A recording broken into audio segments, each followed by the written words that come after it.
تعالوا نعمل مع بعض أحلى شيش طاووق طري ودايب وطعمه خطير. أول حاجة معايا المكونات هي عبارة عن صدور فراخ أو ممكن أوراق مخلية أو ميكس بين الاتنين مش هتفرق. ومعايا التوابل هنا عبارة عن بابريكا ملح كزبرة معلقة من الزعتر معلقة من الكاري توم باودر بصل باودر وفلفل ألوان وبصل. هنبدأ نقطع صدور الدجاج كده مكعبات صغيرة مش كبيرة قوي ولا صغيرة قوي وسط كده زي ما انتوا شايفين لحد ما نخلص الكمية. في بولة بقى هحط مية بصل و3 معالق زيت و3 معالق كبار خل ومعلقتين عصير ليمون وكوباية زبادي. ونحط بقى معلقة صلصة كبيرة ومعلقة توم عبارة عن فصين والتوابل بتاعتنا اللي انا قلتها لكم في اول الفيديو. نقلب بقى كل المكونات دي مع بعض كويس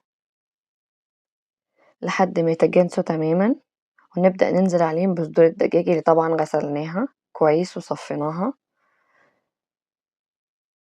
نقلب بقى الميكس ده كله كده لحد ما صدور الدجاج تشرب التتبيلة كلها وهندخلها التلاجة مش أقل من ساعة لو مستعجلين ويفضل ليلة كاملة. هقطع بقى معاكم الخضار وهو عبارة عن فلفل أصفر نقطعه مكعبات صغيرة كده وفلفل أحمر وفلفل أخضر والبصل هقطعه بنفس الطريقة اللي انتوا شايفينها ونبدأ بقى نشكلهم على الأسياخ. أحط قطعة من البصل قطعة من الفلفل الأحمر وقطعة من الفلفل الأخضر والأصفر وقطعة من الفراخ اللي تبلناها ونكمل بقى باقي العود بنفس الطريقة دي لحد ما نخلص العود كله ونشكل كل الأعواد بنفس الطريقة عشان يبقى شكلهم تحفة. في الخطوة دي طبعا أنا مشغلة الفرن على درجة حرارة 200 لازم يكون ساخن قبليها.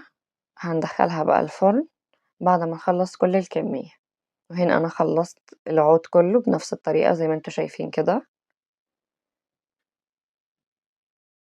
هنبدأ بقى نرصها في صينية كده على شواية وندخلها الفرن لمدة 20 دقيقة وآخر 5 دقايق نولع الشواية من فوق.